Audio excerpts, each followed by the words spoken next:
Donc, bonsoir à tous, je suis Emmanuel Escalante, directeur de la société Southern Implant. J'ai le plaisir ce soir d'accueillir le docteur Charles Maltieu et le docteur Dedon, donc le docteur Charles Maltieu qui va nous parler de sa pratique avec les implants tissue level et notamment les solutions spécifiques de Southern Implant. Et donc, docteur Maltieu est chirurgien dentiste implantologiste sur Amiens. Il a présenté différents webinaires avec nous, notamment la semaine dernière sur les solutions numériques. Donc, n'hésitez pas, si vous voulez en savoir davantage, vous pouvez retrouver sur notre chaîne YouTube toutes les informations sur le numérique. Et le docteur Dedon, qui lui aussi, Bonsoir. donc chirurgien dentiste, omnipraticien, implantologiste, mais aussi attaché au DU d'implantologie et qui nous fait l'honneur d'être ce soir le modérateur de ce webinaire qui va challenger aussi, bon, parce que ça c'est prévu dans On le va deal, essayer. de challenger un peu Charles sur sa présentation, mais aussi bien sûr de récoller l'ensemble de vos questions et vos questions que vous pourrez poser si vous voyez l'onglet en bas Q et R. Donc, nous vous invitons quand vous avez des questions un petit peu plus, où vous souhaitez plus de détails sur les informations que pourra donner le docteur Charles Mathieu, n'hésitez pas à poser vos questions dans l'onglet Q et R. Mais bien sûr, pour toutes les salutations, vous pouvez les envoyer sur discuter, ça nous fait aussi très plaisir. Juste pour vous rappeler que nous allons donc parler ce soir, bien sûr, des implants tissue level, mais on organise au mois d'octobre un événement assez incroyable sur 2 jours, un événement international où on va réunir différents conférenciers européens, mais aussi américains, à Nice. Donc, tout sera en anglais, mais avec une traduction simultanée. Et nous aurons la possibilité, lors de ces 2 jours de réjouissance, de fêter les 5 ans de Southern Implant, parce que ça fait déjà 5 ans que Southern est en France. Et on a grand plaisir voilà, de pouvoir partager toujours plein d'informations, de formations, mais aussi voilà, des contenus de qualité à travers du distanciel, comme ce soir, ou du présentiel, comme ce bel événement qui aura lieu le 14 et 15 octobre à Nice. Bien sûr, vous pouvez retrouver donc sur la page spécifique du CIEC2022.com toutes les modalités pour vous y inscrire et toutes les informations sur les différents conférenciers et leurs thématiques. Et notamment pour les plus courageux, il y aura, alors ça ce sont nos conférenciers internationaux français, il y aura DTP le dimanche matin, spécifiquement sur les solutions Inverta et Max. Alors, je sais que Charles va parler un petit peu du Max ce soir. Donc, ça vous donnera une première approche de ce type de solution. Mais n'hésitez pas à revenir vers nous si vous souhaitez savoir ce que c'est l'Inverta, qui sont des implants spécifiques pour le traitement du secteur antérieur.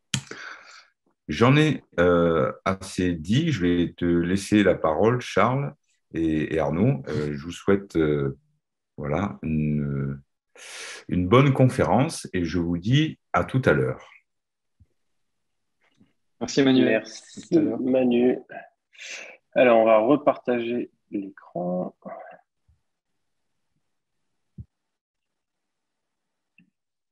Hop, hop. On va pas les trucs de d'habitude. Allez. Tout le monde a bien on voit bien la présentation, c'est bon, ça a bien Ouais, partagé. c'est tout bon, ouais. Ouais. Eh ben Ouais, c'est super. Eh impeccable. ben bonsoir à tous. Je suis super content d'être avec vous comme d'habitude sur ces petits webinaires, même si je suis enfermé dans mon garage, pas dans mon sous-sol plutôt. Je suis très content aussi de retrouver le docteur Dedon, que j'avais rencontré au début de Lille il y a quelques temps, l'année dernière, je crois. J'avais été super bien accueilli. Donc, je suis content qu'on partage ça en équipe 100% nordiste pour ce soir. Exactement. Voilà, voilà. Alors, ce soir, on va parler de l'implant tissu level, qui est un sujet qui pourrait paraître un peu atypique, puisque maintenant, il y a beaucoup de pratiques qui se font sur le bone level. On va voir un petit peu ce qui va différer sur ces deux types de produits. Moi, c'est un produit que j'aime beaucoup, parce que je le trouve sécuritaire en tous les cas dans certains cas. Le propos de ce soir est aucunement pour dire qu'on va poser que du tissu level ou que du bone level ou que tel ou tel type d'implant. Je vais en parler comme un moyen thérapeutique supplémentaire pour traiter des cas. Et on va aussi aborder une autre partie que vous ne connaissez peut-être pas, puisque bon, là, l'implant tissu level, c'est pas nouveau, c'est un implant qui est ancien, qui a été fortement documenté et qui a des limites, comme tout type de produit. Et on va voir comment Southern Implant va permettre de pallier à certaines limites liées au tissu level par des produits qui sont innovants et qui sont un peu différents de ce qu'on peut trouver sur le marché actuellement. Donc moi, je suis le docteur Charles Malpieux, je travaille à Amiens. Bon, voilà, c'est en Hauts-de-France, un petit peu au-dessus de Paris. Voilà, dans un cabinet privé où je fais que de la chirurgie depuis le post-Covid. Voilà. Et puis, voilà, on va parler de cet implant qui est très beau. Celui-ci, c'est un tissu level Straumann, très connu, très documenté. Il y a eu beaucoup de publications dessus. Et en l'occurrence, c'est un 4,1 par 10 ou 12, qui est mon implant préféré en termes de diamètre et en termes de longueur, que j'utilise énormément. Et donc, la particularité du tissu level, elle est simple, c'est qu'on va avoir une connectique qui va être juxta-gingivale, voire légèrement sous-gingivale, donc elle n'est pas au bord de l'os. Il va y avoir donc ce col qui va être totalement lisse pour éviter d'avoir du tartre, des choses qui vont se coller au niveau de la gencive. Et puis enfin, il a un apex qui est plutôt rond et qui va avoir un intérêt pour éviter d'abîmer des structures anatomiques telles que le nerf alvéolaire inférieur ou encore en sous-sinusien. Donc voilà l'architecture de cet implant-là. La comparaison, c'est bien évidemment l'implant bone level. L'implant bone level, il est différent en conception puisque le col va être au ras de l'os, vous le savez. Et donc, il y a, grâce à ces implants-là, ce qu'on appelle le platform switching qui a été développé. Donc, pour ceux qui ne savent pas ce qu'est le platform switching, c'est-à-dire qu'on va avoir une plateforme de connectique du pilier qui va être un petit peu plus étroite que l'implant et qui va permettre de conserver de l'os et de maintenir un petit peu les tissus. Donc, c'est ce qui a, entre guillemets, un peu révolutionné l'implant bone level, puisque on a eu un meilleur maintien tissulaire, osseux et gingival grâce à ces plateformes. Alors, le souci du bone level, si on peut parler de souci, c'est que pendant quelques temps, on a pu observer des pertes osseuses, on a pu observer des problèmes de pertes osseuses liés à cette connectique qui était trop près de l'os, puisque forcément, les percolations bactériennes vont se faire dans la zone qui est la plus dangereuse, puisque la connectique entre la prothèse et l'implant vont se faire en juxta-osseux, ce qui pourrait apparaître comme étant dangereux. Et puis, on a découvert aussi des problèmes biomécaniques, que les forces allaient s'exercer là et qu'on allait perdre toute une partie de l'os autour de la connexion. Le platform switching a permis de résoudre une petite partie de ces choses-là, puisqu'on va enfermer du tissu au niveau de la petite différence de taille, ce qui fait qu'on va avoir plus de tissu au niveau de la connectique, ce qui va être meilleur pour la santé gingivale et osseuse. Et puis, au niveau mécanique, vous l'avez sur le petit schéma de droite, on va mieux répartir les forces, ce qui fait qu'on va avoir moins de stress osseux à ce niveau-là. Voilà pour ce qui est du bone level. Alors, vous voyez, c'est la fameuse périimplantite. On va avoir ce stress osseux, on va perdre de l'os au niveau crestal. Et puis, forcément, une fois que les spires sont exposées, souvent l'implant est rugueux, il y a des tartes qui se collent. Et puis là, vous l'avez tous connu, pour ceux qui posent des implants et qui gèrent les périimplantites, on sait qu'à partir du moment où ça commence à grignoter les spires, on va essayer de sauver l'implant, mais ça commence à se compliquer. Et puis, c'est comme ça, si on n'arrive pas à maîtriser ça, on perd l'implant. Voilà, périimplantite.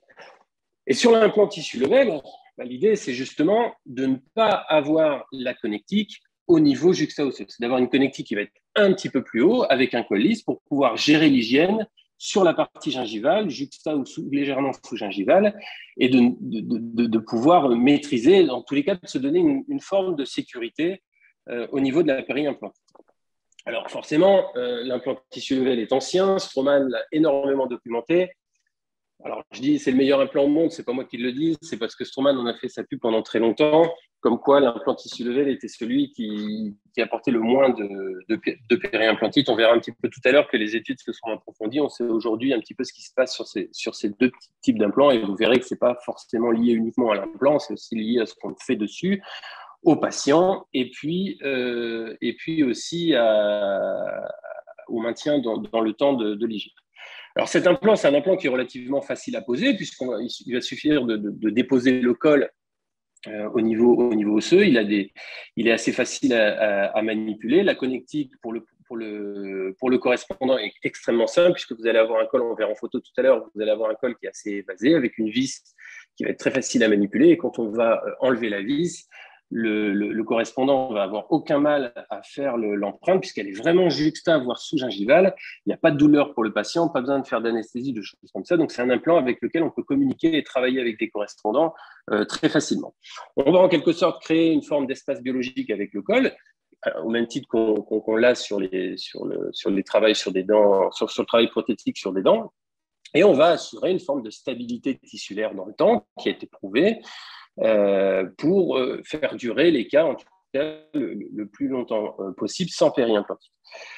L'APEX va avoir un intérêt, en tout cas cet APEX-là, comme il y a sur la majorité des implants tissu level, va être intéressant en sous-sinusien, associé ou non à une greffe, pour éviter d'aller accrocher la membrane ou de l'abîmer quand on veut faire soit un abord chirurgical de type Summers en repoussant la membrane, soit par la technique du sinus lift. Et puis on verra aussi que tout ce que je viens de vous dire va aussi faire partie des inconvénients de cet implant tissu level. Donc voilà typiquement un implant tissu level. Donc vous voyez que la partie de l'implant en entier va être supra-osseux. La connectique de l'implant n'est absolument pas en contact avec le bord crestal osseux et notre prothèse qui vient se connecter vraiment dans l'espace gingival. C'est ça la philosophie de l'implant tissu level. Vous voyez qu'on a des images qui sont superbes. Donc c'est sûr que quand le correspondant va enlever la vis de cicatrisation, il va découvrir ça. Il est super content pour travailler. L'empreinte est facile à faire. Donc ça, c'est vraiment un bonheur. C'est très joli à regarder d'ailleurs, je trouve. Parce qu'on a vraiment des beaux tissus autour. Les limites, elles sont liées malheureusement aussi à ce col, c'est que ce col, il va être embêtant à gérer esthétiquement, et c'est pour ça qu'on en est venu à l'implant Bonne-Level, parce que ce col, il va être dans l'espace gingival, et donc forcément, il va y avoir des difficultés à gérer l'enfouissement de ce col, qui risque, si les tissus sont trop fins, surtout dans les secteurs antérieurs, d'être apparent, soit d'être directement apparent, c'est-à-dire qu'on voit le métal, et là, c'est catastrophique sur un cas à haute exigence esthétique antérieure, ou alors, par transparence, on va avoir une espèce de grisure qui aussi peut condamner certains cas esthétiques. Donc, les secteurs antérieurs, les parodontes fins, c'est difficile. La hauteur du col va être problématique dans les espaces biologiques courts dans ce col, donc on va avoir des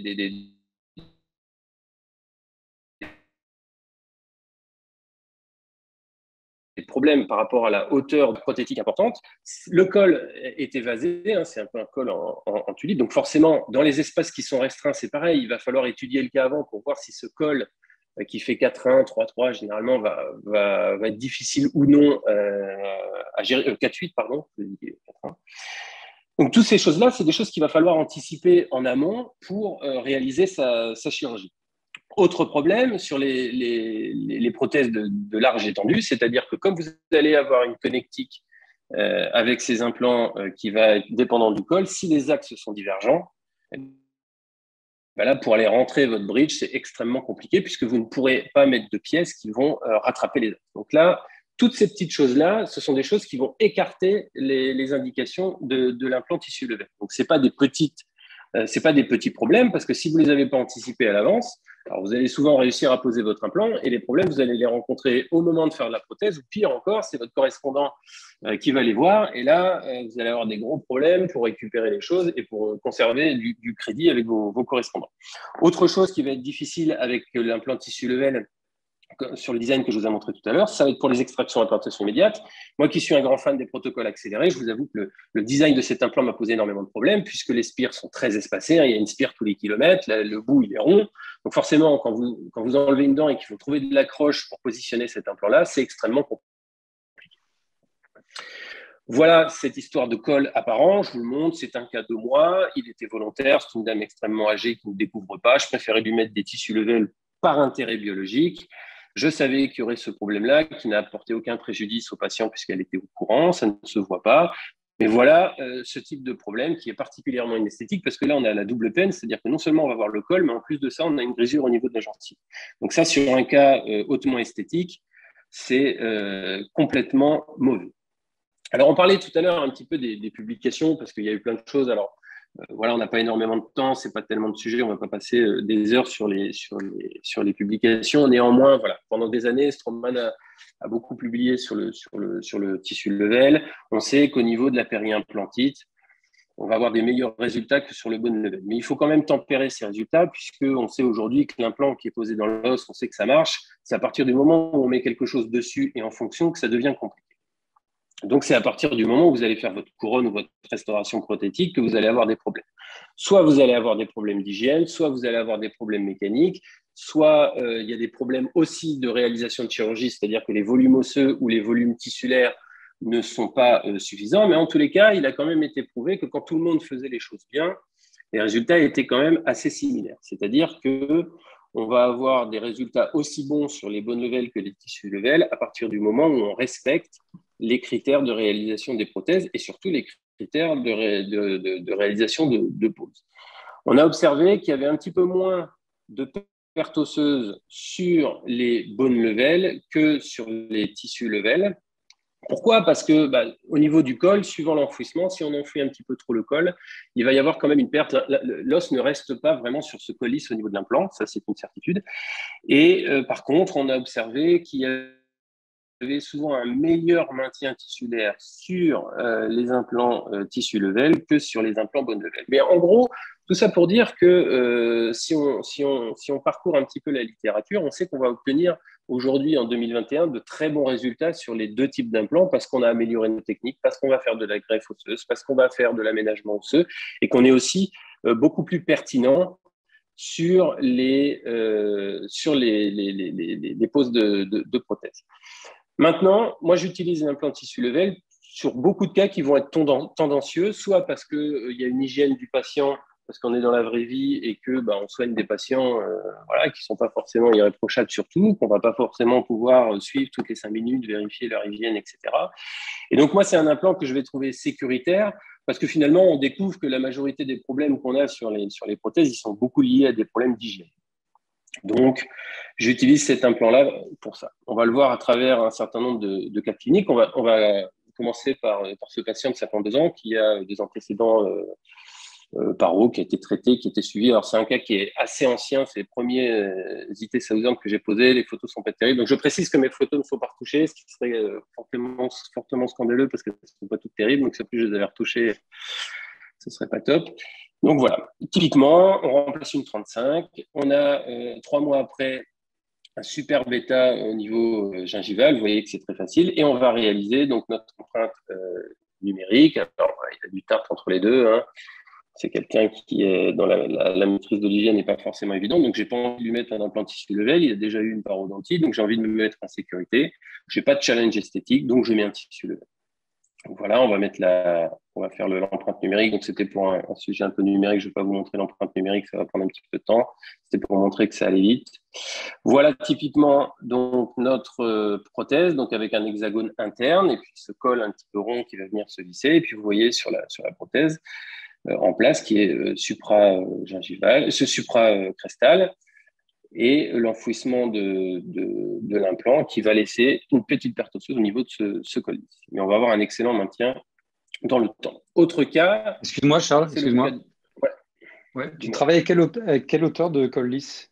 Est-ce qu'avec une seule hauteur systématiquement ou tu utilises deux hauteurs différentes? En règle générale, sur les implants Southern, alors sur les Stroman, il y avait les 2 hauteurs classiquement que j'utilisais, mais sur les Southern, c'est toujours à peu près la même hauteur. Je ne sais plus exactement ce que c'est. Et sur les coaxis, les hauteurs sont un tout petit peu plus basses pour anticiper justement l'angulation. D'accord. Donc voilà sur ce cas, donc agénésie de 12-22. Donc c'est un jeune. Voilà, il a du tissu, il a un volume osseux qui est généreux, il a une gencive qui est plutôt généreuse aussi. J'ai envie de l'emmener loin dans le temps. Il n'y a pas de challenge esthétique puisqu'il ne découvre pas. Donc c'est pareil, je n'ai pas envie de mettre des bonnes level. Je veux me mettre en sécurité avec des tissus level. Donc je mets des tissus level, procédure de chirurgie classique. On va avoir une émergence un petit peu palatine. On va greffer un tout petit morceau de gencive pour épaissir un peu.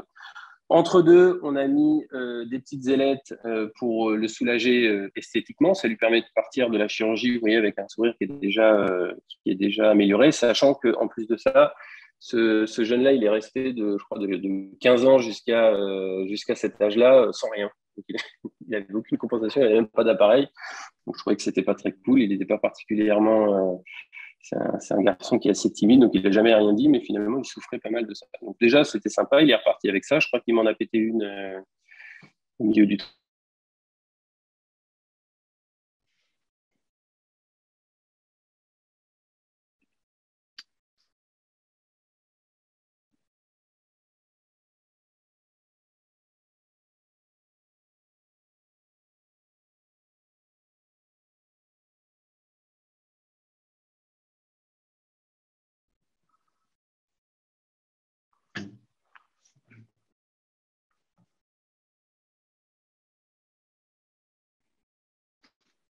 On a perdu Charles, c'est ça? Bah, je sais pas, je pensais que c'était moi, mais c'est Charles, visiblement, du coup. Ouais, je pense que la connexion de la cave va pas.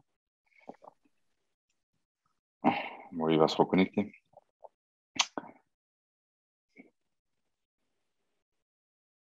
Alors, je vais profiter de ce moment de latence pour, effectivement, concernant les cols sur les implants de tissu level de Southern Implant, on a une seule hauteur de colle qui est de 2,56. D'accord. Donc, c'est assez haut quand même. Ouais. Et comme va l'expliquer ensuite Charles, on a sur les implants coaxis, donc ceux qui sont munis du rattrapage d'axe intégré à l'implant, qui est de 1,365. Voilà. Donc qui est un petit peu plus court, notamment pour gérer plus de situations en secteur antérieur. Ok.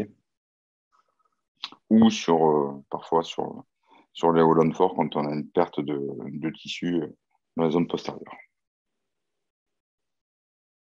Voilà, ça pouvait amener un élément de réponse, mais de toute façon, toutes les spécifications techniques sont disponibles en libre accès sur notre site internet et sur nos catalogues.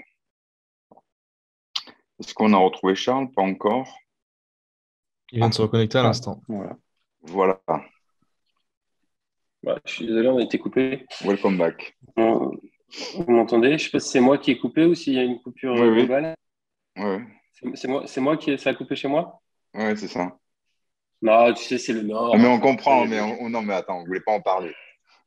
Tu sais, on n'avait pas l'électricité il y a quelques temps, donc le Wi-Fi, c'est compliqué. En plus de ça fait deux soirs d'affilée que tu m'invites à une réunion avec des copains pour parler de mes passions, donc je ne sais pas si je dois m'inquiéter, mais en tout cas, je suis content. Bon, voilà, donc on reprend le Conville. Donc, vous voyez, on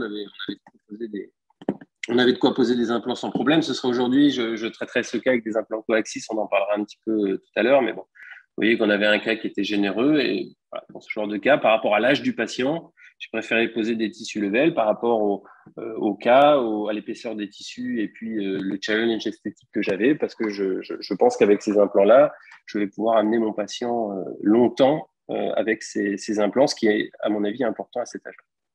Donc voilà les radios rétroalvéolaires. Hein. Typiquement, on retrouve cette structure avec le col qui est attenant à l'implant et puis la jonction qui se fait en dehors de la partie crestale.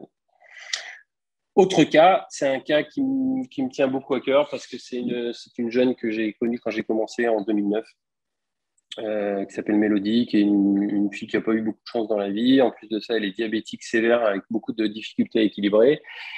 Et quand elle était plus jeune, elle était en foyer. Elle a eu la chance et la malchance que la personne qui s'occupe d'elle au foyer l'envoie chez l'orthodontiste. Et malheureusement, il y a eu une résorption des racines des dents antérieures, ce qui m'a obligé à 21 ans ou 22 ans, je crois, une vingtaine d'années, à l'édenter au niveau antérieur, quasiment sur tout de prémolaire à prémolaire, sauf la 13 que j'avais, la 13 et la 14 qui ont été conservées. Donc voilà, elle a eu un appareil amovible qui n'était pas très cool pendant longtemps, qui est beaucoup complexé, qui lui a beaucoup pourri la vie. Elle n'a jamais rien dit, elle a toujours suivi, elle avait un peu de paro. On a traité tout ça, on l'a maintenu. Un jour, elle m'a dit que c'était compliqué avec son appareil amovible en résine. Donc, on a essayé de faire un stélite parce qu'elle était en CMU à l'époque. Malheureusement, elle n'a pas supporté parce que le métal, elle avait peur que dans sa vie intime, on voit qu'il y ait du métal, qu'il y ait un appareillage, tout ça. Donc, on est reparti sur un appareil en résine. Et puis, au bout d'un moment, j'ai fait un courrier à la Sécu parce que ça me gonflait. Je trouvais que cette nana, elle méritait d'avoir quelque chose de mieux. Et donc, on a fait un devis pour des implants. Et ça a été accepté, pris en charge en totalité. Et voilà, moi je suis dans cette même problématique. Elle a 34 ans, elle est diabétique, on a un terrain paro. Bon, elle fait hyper attention, elle brosse bien, surtout sur les dernières années parce qu'elle a beaucoup évolué dans sa vie. Donc là, encore une fois, j'ai du tissu, elle a un profil généreux, profil osseux généreux, profil gingival généreux. Et donc, j'ai encore de nouveau envie de partir sur du tissu level pour la sécurité de la maîtrise de l'hygiène dans le temps.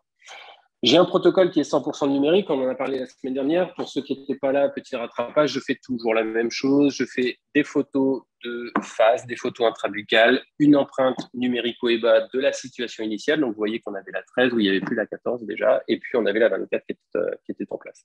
Donc, la 13, elle nous embêtait parce qu'esthétiquement, ce n'était pas joli. Je fais un cone beam également pour étudier un petit peu le cas en amont. Et puis, je travaille avec mon laboratoire Broco, je leur envoie les données, et puis là, on va commencer le smile design, on va commencer à étudier les choses, positionner les implants. Je n'ai pas fait de guide chirurgical pour ce cas parce que je ne suis pas très guide chirurgical, donc je l'ai fait à la main. Et donc, nous avons disposé 4 implants tissu level. Donc, vous voyez qu'on a un os généreux, c'est pas un cas difficile, on est en sécurité, on a une belle gencive, on a comblé l'alvéole de la 13 que j'ai retirée pour des raisons purement esthétiques, elle était parfaitement saine. Voilà, je l'ai retirée parce que c'était logique de la retirer pour ce cas. On a fait un petit peu de PRF parce qu'on a mis ceinture bretelle pour réaliser un joli cas. Voilà. Et dans mon protocole numérique, à la fin de la chirurgie, je vais faire une empreinte numérique immédiatement après la chirurgie. Donc là, j'avais mis les scan body pour la photo, mais bien sûr, on referme les tissus avant. Je fais mon empreinte numérique et là, mon laboratoire va me designer le secteur antérieur. Il a déjà les empreintes d'avant, donc il a tout ce qu'il faut, il a l'occlusion, il a tout. Moi, je ne lui donne que le maxillaire que je viens d'opérer. Et là, dans l'heure, il me fait un provisoire que je vais pouvoir imprimer avec mon imprimante 3D. Donc, vous voyez, on a une qualité d'impression malgré le sang, malgré tout ce qu'on peut bien croire, qui est tout à fait correcte. Et mon laboratoire va donc me fabriquer ce bridge que je vais fabriquer au cabinet. Pourquoi je le fabrique au cabinet? Parce qu'ils habitent à Lyon. Et que c'est loin de chez moi, c'est le sud, il y a du soleil, je vais attraper des coups de soleil, tout ça, donc j'ai pas envie d'aller là-bas. Et donc, il m'envoie ce bridge à imprimer. Il faut à peu près 1h30, 2 heures là, pour faire un bridge comme ça. Et j'ai des T-bases au cabinet que je vais pouvoir coller au composite à l'intérieur des petits espaces prédisposés. Vous voyez qu'il y a des petites ailettes pour les positionner parfaitement, il n'y a absolument aucun problème. Et je vais pouvoir le soir même ou le lendemain matin lui poser son bridge provisoire. Donc, vous voyez, pour faire une mise en esthétique immédiate. Donc, vous voyez, ça c'est mon attirail. Je l'ai bien disposé depuis. C'est beaucoup plus fonctionnel, mais voilà. Donc, il y a un traitement à faire. Donc, après l'impression, on trempe dans l'alcool isopropylolique, là. Un petit coup à la lumière, on place un vernis et on remet à la lumière à peu près 5 minutes. Donc, je vous dis, en tout et pour tout, à peu près 2 heures, 2h30 pour le faire. Moi, ce n'est pas moi qui prépare ce bridge, hein, c'est mon assistante qui le fait. Et je la revois le soir ou le lendemain. Donc voilà, c'est le bridge. Alors, j'avais essayé de faire un effet masque, ce qui a globalement tout gâché. Mais bon, vous voyez qu'elle repart avec quelque chose qui est relativement esthétique, fonctionnel. Alors, on avait des problèmes un petit peu d'occlusion, ce n'était pas évident. Donc, du coup, on a dû tricher un petit peu pour qu'elle puisse ne pas trop travailler sur les implants qui étaient fraîchement posés, même si on avait 4 et qu'il y avait des secteurs postérieurs qui étaient parfaitement fonctionnels. Voilà, faut pas que ça travaille trop quand même. À 3 mois, on enlève notre bridge provisoire. Et là, encore une fois, vous voyez qu'on a des beaux profils d'émergence. On a une gencive qui est généreuse. On a un contexte gingival qui est très beau. On voit nos connectiques implantaires. L'empreinte est extrêmement facile à réaliser. Si ça n'avait pas été moi, c'était un correspondant. Même sur un cas plural, c'était extrêmement simple à réaliser. Et dans ma démarche numérique, encore une fois, 2 options. Soit je vais faire une empreinte classique que vous connaissez, soit avec des silicones ou une empreinte numérique. Moi, marche en protocole 100% numérique. Donc, je continue dans ma démarche. Je fais mon empreinte avec mes scan body. Vous voyez qu'on obtient encore une fois une très, très belle image. Et puis, on fait réaliser un petit bridge d'usage qui lui a redonné son sourire, qui lui a redonné l'esthétique. Et vous voyez, elle m'a fait une petite publi qui était super sympa. Elle m'a même offert un tableau parce qu'elle sait que j'aime bien l'art. Donc, vous voyez, elle fait une petite photo un peu sexy, un peu sympa. Donc, je suis sûr qu'elle est à l'aise avec sa bouche, elle est à l'aise avec son sourire. Et pour le coup, je suis content de lui avoir redonné un petit peu de confort. Mais à la limite, pour moi, je m'en fous. C'est surtout pour elle. Et en plus de ça, je lui ai mis des tissus level. Elle a un super contexte osseux et gingival. Et j'ose espérer que ce travail, je vais l'emmener le plus longtemps possible dans le temps. Autre cas un petit peu plus complexe, un cas global de restauration mandibulaire. Donc voilà, encore une fois, on est sur une patiente dont voilà, elle n'est pas arrivée à une bouche comme ça à 60 ans en faisant tout bien, vous en doutez bien. Donc forcément, il y a des choses qui ne vont pas, en particulier l'hygiène. Elle est diabétique, équilibrée mais diabétique quand même. Antidépresseur, elle a eu des moments assez difficiles dans sa vie. On a parlé pas mal avant de pouvoir réaliser un All-in-6. Et je sais que mon ami Mathieu Collin est connecté et c'est un grand fan de Tissu Level. Et j'apporte beaucoup de crédit à son travail puisque c'est quelqu'un qui m'a beaucoup aidé. Et je sais que voilà, les implants Tissu Level, c'est sa came au quotidien. Et donc, je suis content de partager cet avis-là avec lui. Et son expérience va bien me le rendre, je pense. Donc voilà, là-dessus, sur ce cas, donc vous voyez, hein, c'était pas terrible, elle est restée pendant 15 ans comme ça, je sais pas comment elle a bouffé, je sais pas comment elle a souri, mais bon, elle a fait, puis elle est venue me voir, vous voyez qu'en haut, au niveau du bridge, c'est compliqué, parce qu'il y a des problèmes d'espace biologique, il y a des problèmes de gingivitis, etc. Bref, même démarche que je vous ai montré tout à l'heure, on va gérer ce cas 100% numérique. Empreinte, photo et Conbeam. On va étudier le cas, on va disposer nos implants. On a du bol, on avait de l'os. Hein. Vous remarquez depuis le début que je ne vais pas sur les tissus level quand je n'ai pas des conditions qui sont optimales. Voilà. Et donc, on va poser 6 implants tissu level droit. On fait un petit peu de compensation osseuse, des petites sutures, des petits aménagements gingivaux pour ne pas perdre notre gencive attachée. Et dans cette même logique, directement après la chirurgie, on va faire une empreinte numérique. Même si c'est une mandibule, le fait d'avoir on en a parlé, on ne va pas revenir sur tous les sujets, mais la semaine dernière, on disait que l'empreinte numérique à la mandibule, c'était compliqué parce que ça manquait un petit peu de structure et de zones discriminantes pour pouvoir réaliser des empreintes. Néanmoins, ça ne veut pas dire qu'on ne peut pas le faire. Quand on a une mandibule qui est généreuse avec des zones qui sont facilement repérables par la caméra, on réussit à le faire aussi bien. Mais on peut aussi très bien faire ce cas avec des empreintes classiques, peu importe, ça dépend de son flux de travail. Moi, j'ai décidé de le faire en 100% numérique et parce que intellectuellement, je suis dans un travail en ce moment qui se porte sur le numérique, donc forcément, j'essaye des choses. Pour le coup, ça me l'a bien rendu, donc j'ai fait les empreintes. Essayage d'une clé en plâtre ou d'une clé ou de zircone préfrité. Bien évidemment, ça ne vous évite pas ces étapes-là. Et donc, voilà les radios. Donc, vous voyez, c'était généreux. Ce n'était pas un cas non plus extrêmement difficile. On a posé nos 6 tissus level et on a fait réaliser sur la même démarche que tout à l'heure un bridge provisoire immédiat imprimé avec des T-Bases que je n'ai fait que sur 4 implants pour lui raccourcir un petit peu la fonction masticatrice et aussi pour me donner moins de challenge sur le lissage pour éviter d'avoir les 6 puits à rentrer d'un seul coup sur mon provisoire. Et j'ai coupé les extensions parce que j'ai pas envie que ça casse, donc je coupe quasi systématiquement les extensions. Et vous voyez qu'elle repart avec un sourire qu'elle n'avait jamais eu depuis 15 ans, donc elle est plutôt contente.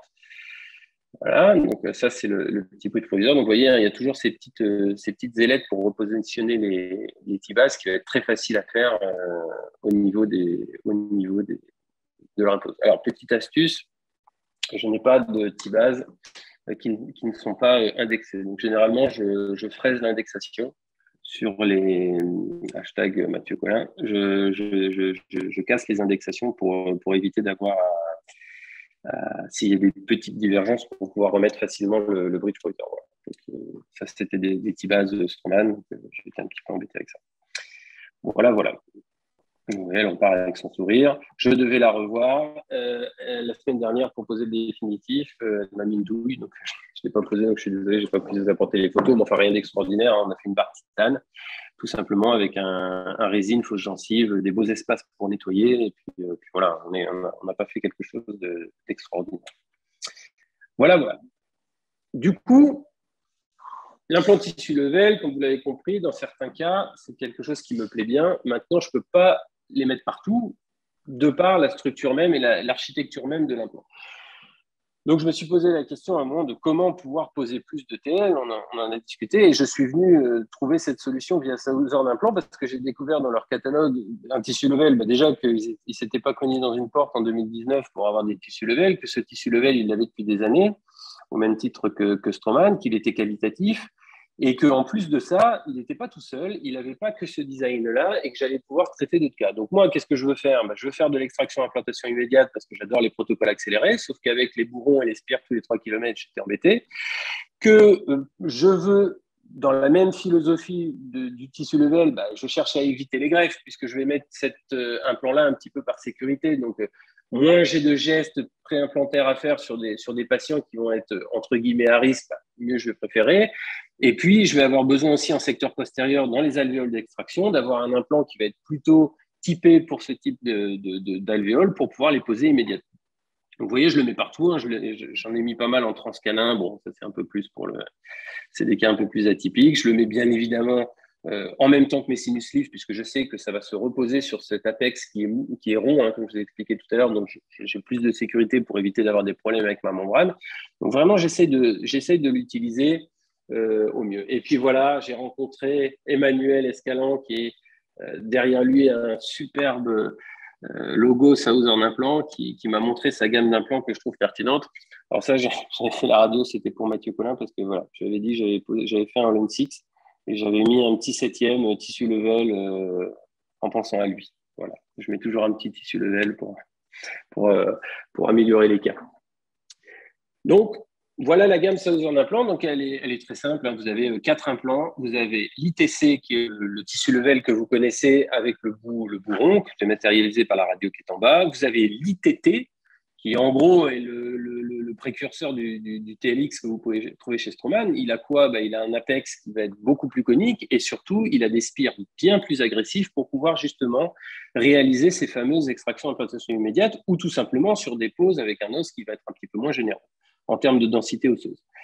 Vous avez l'implant coaxis. Je vais vous expliquer très brièvement ce que c'est que le coaxis parce que ce n'est pas le sujet du jour. On pourra y revenir ou même avec d'autres praticiens qui en posent beaucoup. Je sais qu'il y en a qui écoutent. Je pense à Ludo qui adore cet implant. Donc, il est angulé à 12%, mais toujours avec un col tissu level. Et enfin, vous avez l'implant Max, un implant qui est un peu obésoïde, qui va permettre de gérer des alvéoles d'extraction, surtout dans les secteurs molaires. Et là, j'étais un peu sur le cul déjà parce que je ne savais même pas que ça vous en implant existait. En plus de ça, j'ai découvert vraiment une gamme qui allait, je le dis en toute honnêteté, révolutionner ma pratique, en tout cas sur le tissu level, parce que j'étais très limité. Et j'avais envie d'en poser parce que c'est un implant que j'aime, c'est un implant que je trouve facile à travailler et comme je vous l'ai dit, sécuritaire. Et surtout pour les correspondants, pour la prothèse, c'est vraiment royal. Je sais qu'il y a des gens qui écoutent, qui ont travaillé sur du tissu level. Vous savez tous que de faire des empreintes sur du tissu level, c'est absolument magique. Le coaxis, c'est quoi? Le coaxis, c'est très simple, c'est l'angulation à un certain degré du col de l'implant. Et je dis bien du col de l'implant et non pas de la pièce prothétique qui vient se mettre sur l'implant. Vous savez qu'il y a aujourd'hui différents systèmes où c'est la partie vissée sur l'implant qui s'angule, soit avec un système de vis qui est déjà dans le fût, comme le système Axine de chez Antogir. Je crois que Nobel en a un aussi, dont j'ai perdu le nom. Je ne sais pas si tu connais, Arnaud, le système de chez Nobel. Mais en tous les cas, c'est la pièce prothétique qui vient rattraper l'axe et non l'implant. Et là, c'est vraiment l'implant qui rattrape l'axe. Donc, vous voyez sur le schéma, bon, là, c'est un cas droit, mais vous voyez que si on met l'implant directement dans l'axe osseux, et bien forcément, on va émerger au niveau du bord libre. Et là, au niveau esthétique, c'est pas bon du tout. Et en plus de ça, ça va nous forcer à faire de la prothèse scellée, qui, à mon sens, aujourd'hui, n'a plus tellement lieu d'être à notre époque, sachant qu'on a des systèmes pour pallier à ça. Même si elle reste faisable et possible dans de bonnes conditions, je pense qu'aujourd'hui, on peut quasiment systématiquement se passer de la prothèse scellée. Alors, vous allez et me dire oui, mais alors, du coup, ta vis, elle est sur le côté, donc ça va créer une zone faible. Et donc, ça risque de casser. C'est la question, bien évidemment, qu'on s'est tous posée. C'est la question qu'on a tous posée à Manu. Alors, il serait bien évidemment plus fort que moi pour répondre à cette question-là, aussi bien en termes de fabrication, parce qu'il connaît extrêmement bien ses produits. Il est très intéressé dans la boîte. Il va souvent là où ils sont fabriqués. Il communique très régulièrement avec le PDG de cette boîte, vraiment une très belle société. Donc, il vous expliquerait ça avec beaucoup de passion. Mais finalement, quand vous regardez les schémas, vous vous rendez compte que finalement, quand l'implant va travailler dans son axe, la répartition des forces n'est pas tout à fait celle qu'on pensait. Et on se rend compte que finalement, le fait de travailler avec l'implant dans l'axe osseux et la prothèse dans son axe prothétique, finalement, il y a moins de contraintes que si on avait compensé les axes en mettant l'implant en dehors du couloir osseux.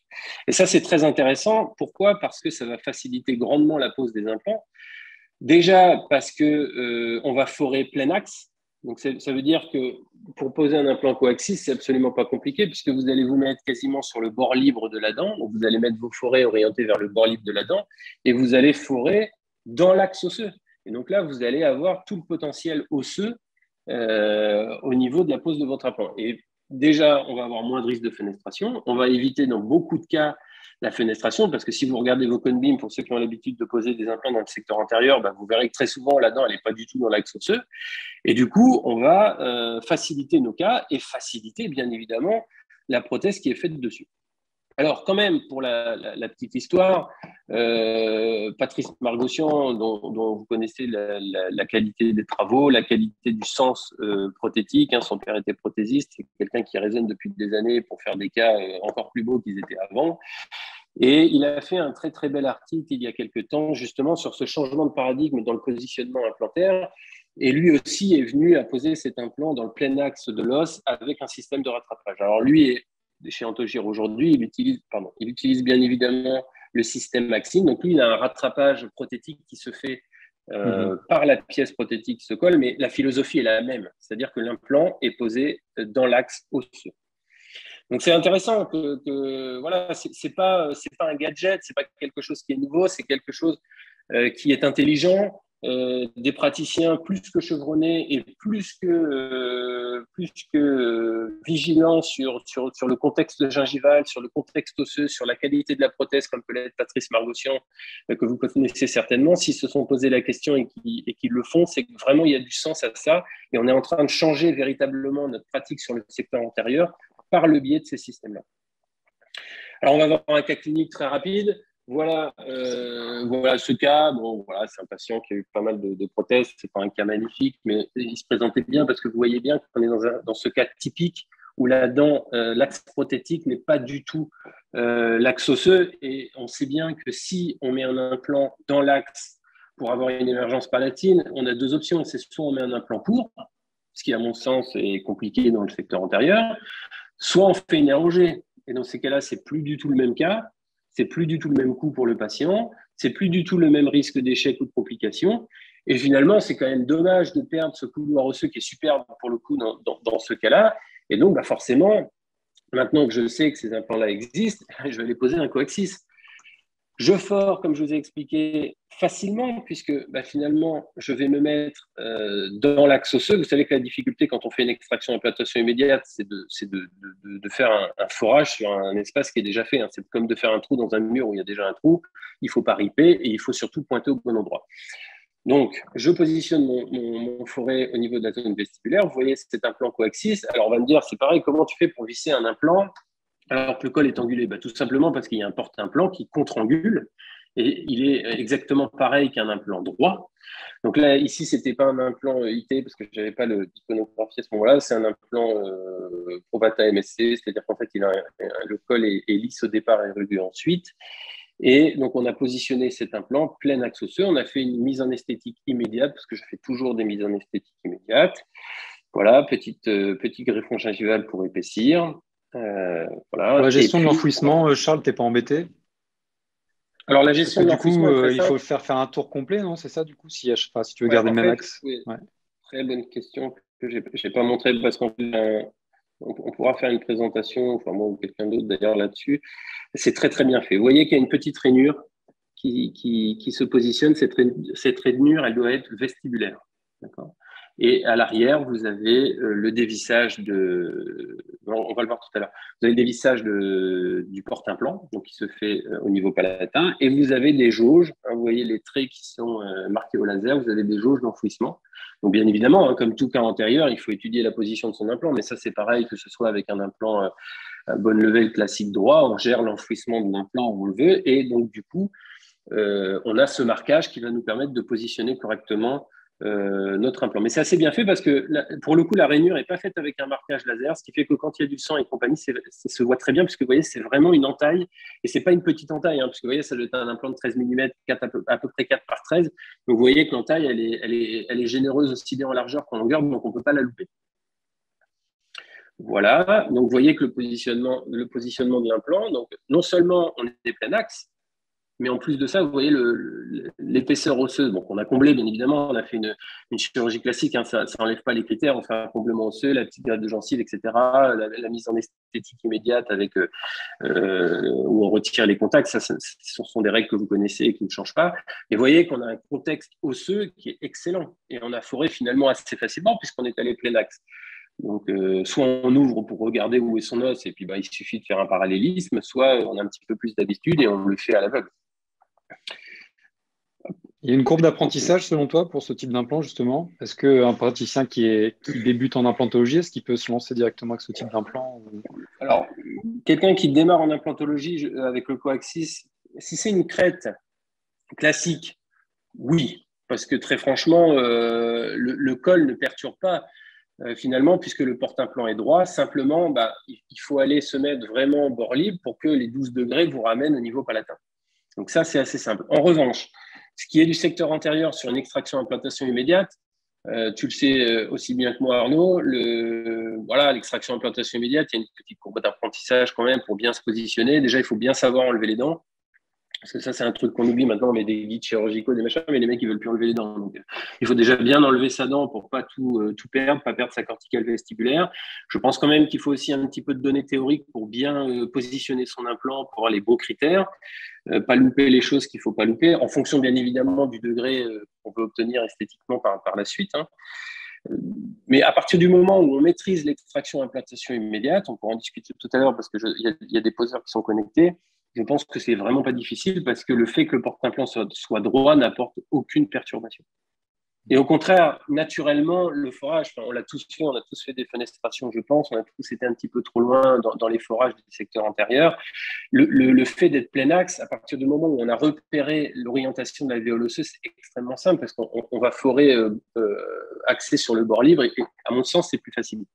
Mais c'est plus facile quand on a tous les critères théoriques qui sont acquis. Autre cas, cette fois-ci sur une prémolaire, Mireille, qui a 49 ans. Je crois qu'elle avait plus, parce qu'elle s'appelle Mireille, mais non.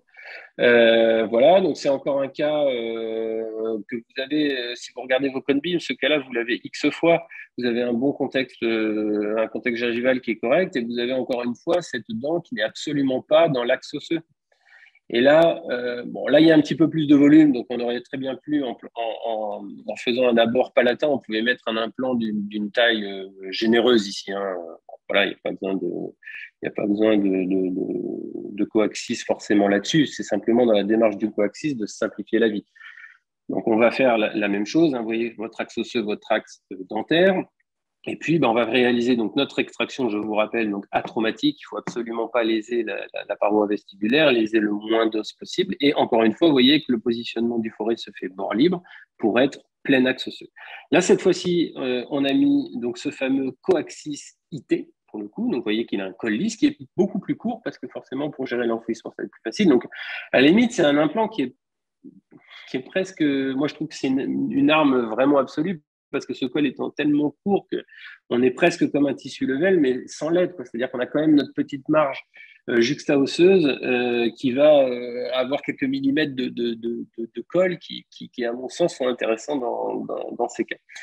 Et donc, vous voyez l'angulation et ce fameux porte-implant qui va contrecarrer l'angulation. Ce qui fait qu'on va, comme si on allait poser un implant droit. Donc, vous voyez qu'on a récupéré l'axe, on s'est laissé un hiatus vestibulaire. Ça aussi, je trouve que c'est intéressant d'avoir ce hiatus épais au niveau vestibulaire qu'on va pouvoir combler. Et vous voyez que le dévissage du porte-implant se fait du coup au niveau palatin. Et vous voyez ici, on a déjà récupéré notre axe prothétique, puisque vous voyez la prémolaire juste derrière, et on est vraiment en plein milieu de cette axe. Ça, je vous la fais courte, hein, on fait le petit apport de tissu, le petit apport osseux, etc. Et vous voyez que ce positionnement, il est plein axe et il va récupérer un petit peu l'angulation. Bon, encore une fois, ça c'est un cas que j'ai iconographié parce qu'il s'y prêtait bien. Maintenant, c'est pas le plus parlant, puisqu'on aurait pu mettre un implant de 15 km de manière traditionnelle. Mais c'est plus pour comprendre la philosophie un petit peu du système. Autre cas clinique, encore une patiente diabétique, elle est sous Pradaxa, ça ne nous arrange pas, antidépresseur, elle a perdu ses 2 dents antérieures, elle a 2 couronnes pas terribles sur les 12 et 22, mais qui sont correctes. J'ai mon associé qui lui a retiré les dents, il lui a mis un appareil amovible parce qu'elle pensait qu'elle n'aurait pas les moyens de faire des implants. Bien évidemment, au bout d'un mois, elle est revenue en me disant « Ah là là, je ne veux pas porter ce truc-là, c'est affreux, je vais déprimer, etc. » Donc, elle a refait une petite dépression, ce qui n'a pas arrangé les choses. Et donc, je dis bah, « Écoutez, on va poser des implants, bien évidemment. » Donc là, même démarche, hein, je fais mes photos extra-buccales, intra-buccales, je fais mon empreinte numérique et mon cone BIM. Et puis là, encore une fois, vous voyez, encore une fois, hein, c'est un cas où on aurait pu poser des implants droits, pas forcément en faisant une érogée. On prend les cas qu'on peut iconographier, mais toujours dans cet même esprit de logique de forêt plein axe et d'avoir un axe prothétique. On le voit un petit peu, l'axe prothétique. Je crois que j'avais, je ne sais pas pourquoi ça revient derrière. J'avais matérialisé, je crois, l'axe prothétique. Non, je n'ai pas matérialisé l'axe prothétique, mais voilà, il est encore une fois bien plus palatin, il sortirait vraiment du bord vestibulaire si on mettait un implant qui est. Donc voilà, je vous ai mis un tout petit film pour que vous voyez la démarche. Hein, donc, on regarde un petit peu son os. Et voilà, on va pointer vraiment sur le bord libre, en plein milieu de l'alvéole, ce qui est extrêmement simple. Et on va forer nos 2 alvéoles d'extraction. Donc là, c'était des extractions qui étaient assez fraîches. Hein. Vous voyez qu'elles sont pas comblées. J'avais envie de l'opérer vite parce que vraiment, elle n'était pas bien, cette dame, avec cet appareil amovible. Et puis, voilà, on utilise les mêmes forêts que pour les implants droits. C'est exactement la même chose. Il n'y a aucun matériel à modifier. On utilise vraiment la même trousse. Et il y a simplement le porte-implant qui est différent, mais les connectiques sont les mêmes. Là, on va forer. Je vais la faire courte. Hein. Donc, vous voyez, là, je vous ai vissé justement cette histoire de mise en place avec la rainure. Donc, vous voyez, la rainure, on la voit bien. Hein. Donc, la rainure vestibulaire, donc, c'est des implants qui torquent énormément. C'est pour ça que Southern Implant est très fort pour les protocoles accélérés parce qu'on arrive vraiment à torquer ces implants. Alors moi, j'étais toujours un petit peu stressé à l'idée de torquer les implants forts. Et puis, j'ai des confrères bien plus expérimentés que moi qui m'ont dit non, pas de problème, vas-y, ça sera stable. Et donc, du coup, après, forcément, avec un torque de 50, faire la mise en esthétique immédiate ne pose absolument aucun problème. Et vous voyez que une fois qu'on a réalisé notre chirurgie, tout de suite après la chirurgie, encore une fois, je vais réaliser une empreinte numérique, je vais visser mes scans body. Et vous voyez qu'une fois que l'implant est posé, le col a récupéré l'angulation, donc on est dans un cas de prothèse absolument classique. Je fais mon empreinte numérique immédiatement, donc vous voyez que contrairement à ce qui peut se dire le sang, etc., aujourd'hui, avec une caméra moderne et efficace et un petit peu de maîtrise, on arrive très, très, très bien à faire cette empreinte.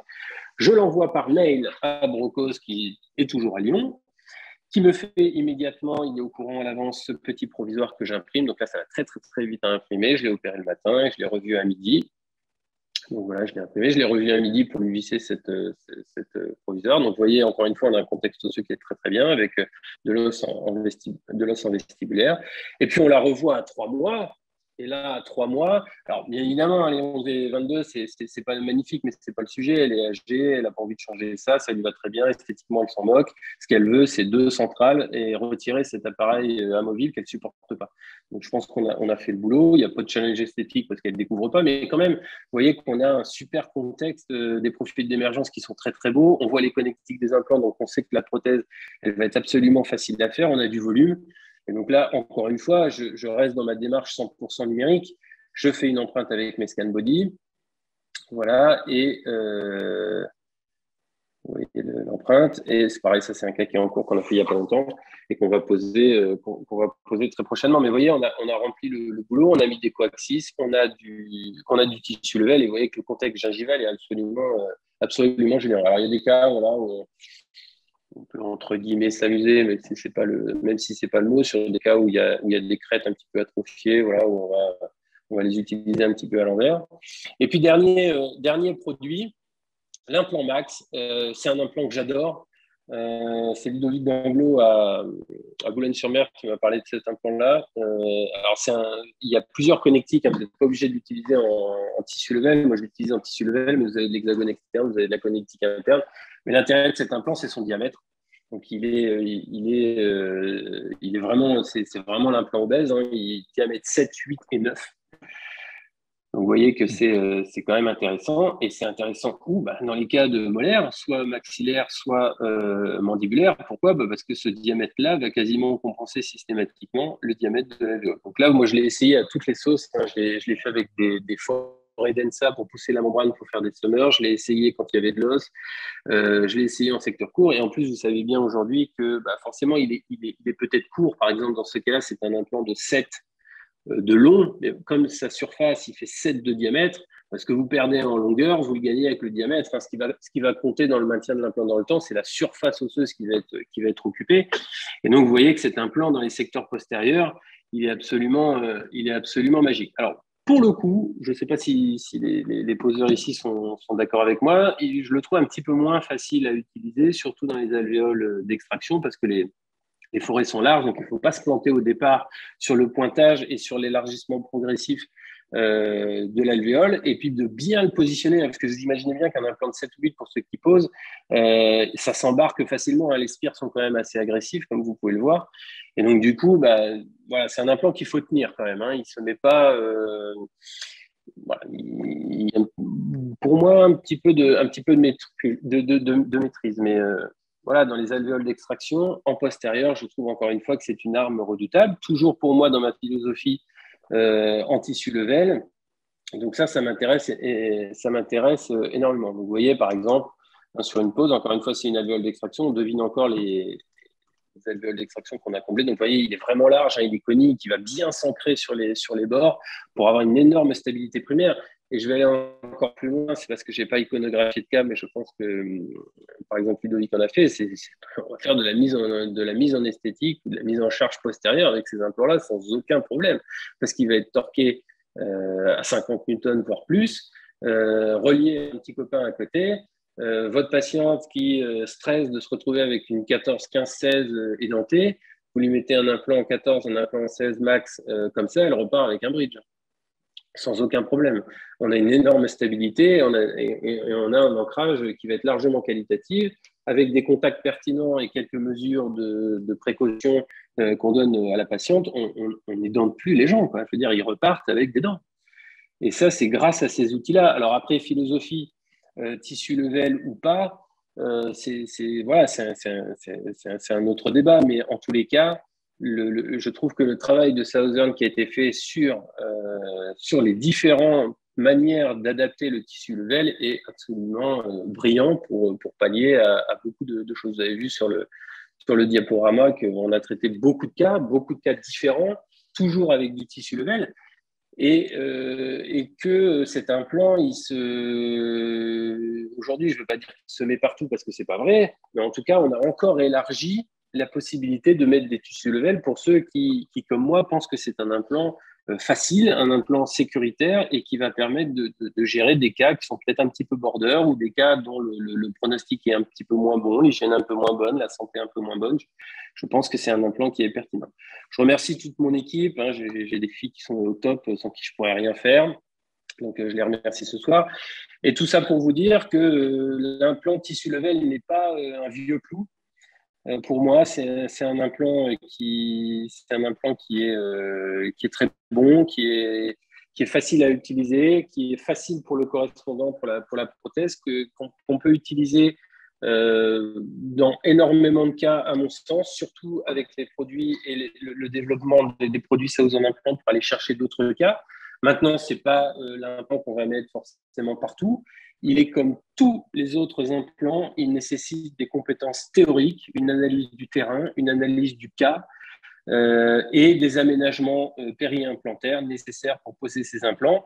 Comme tous les produits implantaires aujourd'hui, vous le savez, il faut connaître où on va se faire avoir, comment on va faire pour pallier les problèmes, pour ne pas les avoir après. Il faut repérer toutes ces choses-là au départ à l'analyse du cas qui est fondamentale, qu'elle soit numérique ou sur des modèles ou sur des radios, sur des cone-beams, sur des smile design, sur tout ce que vous voulez. Il faut analyser son cas et après, on va choisir son implant. Et moi, quand je peux mettre un tissu level, je mets un tissu level. Voilà. Merci de m'avoir écouté. Très bien, merci beaucoup Charles. Merci pour une fois de plus pour cette présentation, comme d'habitude, très généreuse, si je puis me permettre. Toujours très transparente. J'étais un petit peu pas forcément dedans parce que j'avais des problèmes comme les musiciens, j'avais un problème de retour. Mais bon, voilà, c'est pas évident de parler de face à son ordinateur sans avoir peut-être des gens qui disent mais qu'est-ce qu'il dit, ce fou. Donc voilà.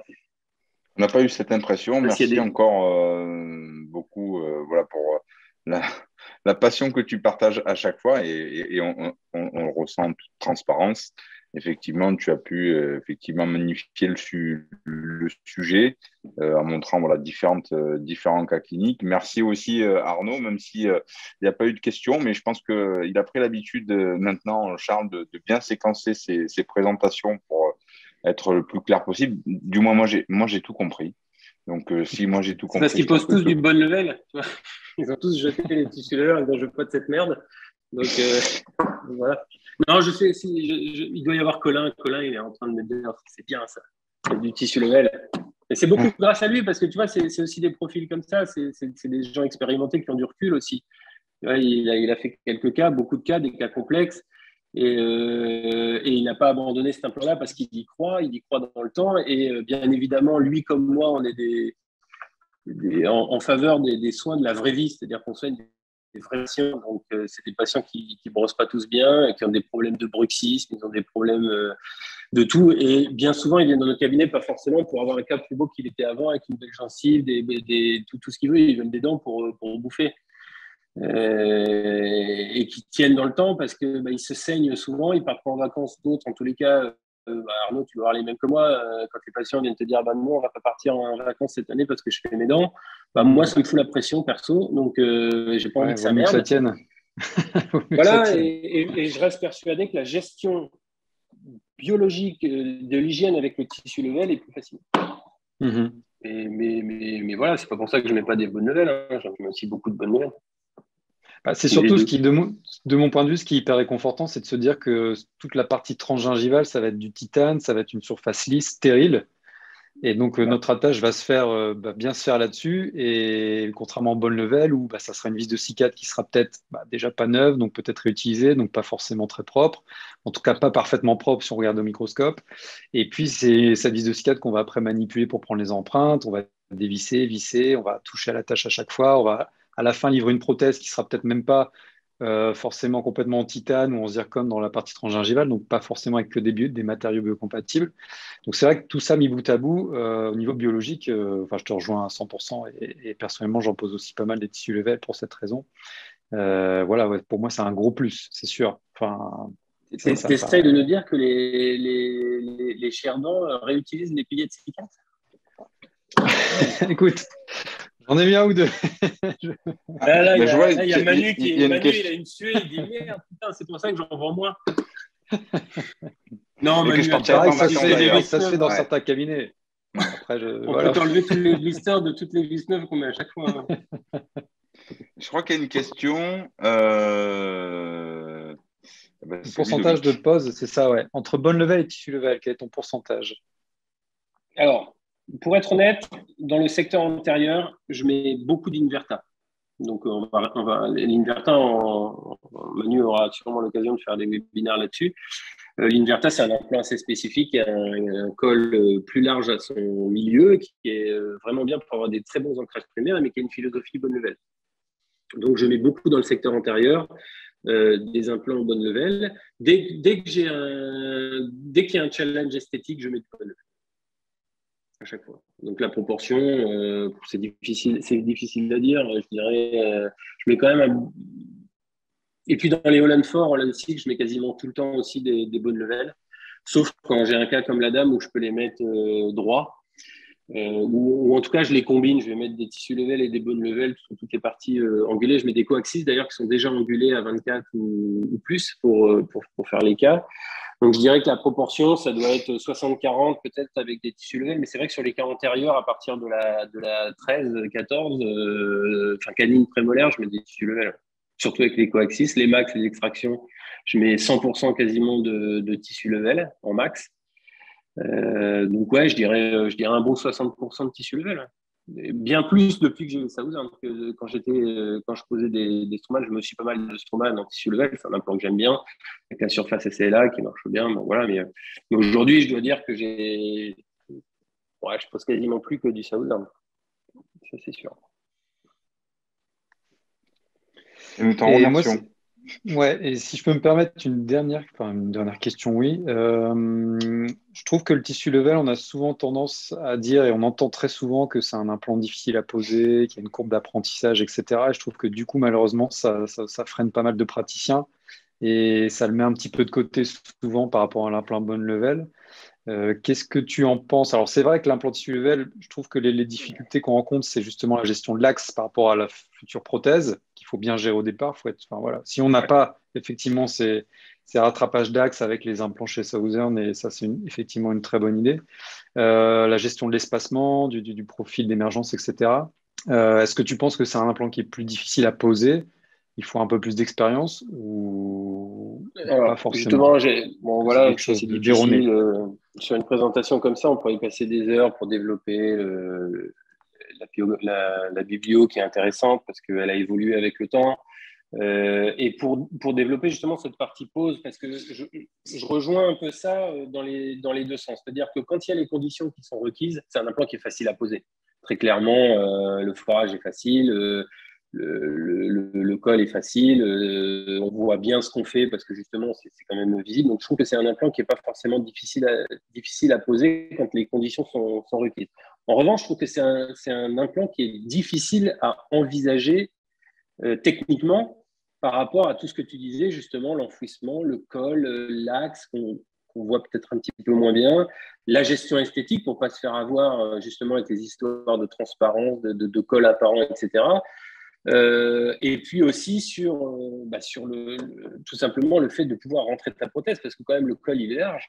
Donc la prothèse elle va être un petit peu large à la base, et donc il va falloir pouvoir le rentrer. Donc c'est sûr qu'un implant bonne level mal positionné, on va encore pouvoir tricher. Un implant tissu level qui va être incliné trop distal ou trop, enfin dans n'importe quel sens d'ailleurs, mais essentiellement distal ou lingual, tu le rentres pas quoi. En plus de ça avec l'hexagone, ça va être très difficile. Donc je pense qu'intellectuellement sur toute la partie réflexion de comment je vais le poser, je pense oui que c'est plus difficile à poser. Et en plus de ça, tu en as déjà posé, tu en poses beaucoup. Quand on a des crêtes qui ne sont pas forcément droites, il faut faire attention de ne pas se laisser embarquer par le col, parce que parfois on part très bien, on a super bien posé, on a super bien engagé. Puis comme on est des couillons, on cherche un tout petit peu plus à enfouir, on cherche un tout petit peu plus de corps. Sur la fin. Et voilà. Et sur la fin, hop, il prend la crête qui n'était pas forcément droite et tu l'inclines de quelques petits degrés, mais ça suffit à mettre le bordel, quoi. Donc, oui et non. Bien sélectionner ses cas, quoi, je pense, c'est ça, au début. Ouais, je pense que c'est un implant qui maîtrise étonnamment et qui maîtrise de l'implantologie, en tout cas sur les critères théoriques. Je pense que tu es d'accord avec ça. Oui, je te rejoins là-dessus. Alors, je ne sais pas si on a d'autres questions. Finalement, j'étais un peu lent. Non, c'est bien. On est dans le timing. Non, c'est parce que ça a coupé 5 minutes. Ouais. Bon, ça ne s'est pas vu. Non, on l'a géré. On le coupera au montage. Tout va bien. Bon. Eh bien, Arnaud, Charles, merci encore. Merci aussi aux participants. Merci à vous. Voilà, j'espère que ça vous a plu. De toute façon, nous allons publier très prochainement le webinaire sur notre chaîne YouTube et sur nos différents réseaux. Et vous aurez tout le loisir de revoir Arnaud et Charles lors de cette présentation. Et qui, j'espère, Le puisque là, dimanche, tu m'as le fait soir, plein pour d'appels le matin au petit-déj. tu m'as fait plein d'appels du pied pour parler du coaxis, de l'inverta. Donc, bon, ok, j'ai compris le message. On va remettre ça en Ça, je pense qu'il y a des auditeurs qui ont, à mon avis, des beaux cas bien publiés et qui sont chauds pour te faire ça comme il faut, je pense. Ah, ben, on va organiser T'en ça. as mis bien On va plus que organiser moi. ça. Non, ouais. Bah, pour le coup, vraiment, l'Inverta et le coaxis, pour moi, c'est vraiment une révolution. C'est des implants qui, au-delà d'être intelligents, changent la vie. Vraiment. Eh bien, on va en Mais c'est parler. c'est pas parce que. Ouais. Ah. Un beau message. Non, mais c'est vrai, franchement. Je sais pas si tu as déjà essayé, Arnaud, les coaxis ou si ça te tente. Non, mais oui, si ça oui, t'attire, je mais suis curieux. Je suis curieux d'essayer, de voir ça. il n'y a plus qu'à. Ouais, parfait. Ben, merci. Ben voilà, il y a beaucoup de messages de remerciements. Donc, c'était comme d'habitude très chaleureux. Je vois Marius, avec qui aussi j'échange souvent là maintenant, et qui a hâte d'essayer les TL. Donc, bon, ben, c'est bien. C'est que le message est passé et Le puis on message est bien espère passé. que Ouais. voilà, on espère apporter voilà de nouvelles solutions à des patients pour des situations qui parfois pouvaient sembler complexes et qu'on arrivera à simplifier avec les solutions Thousand Implant.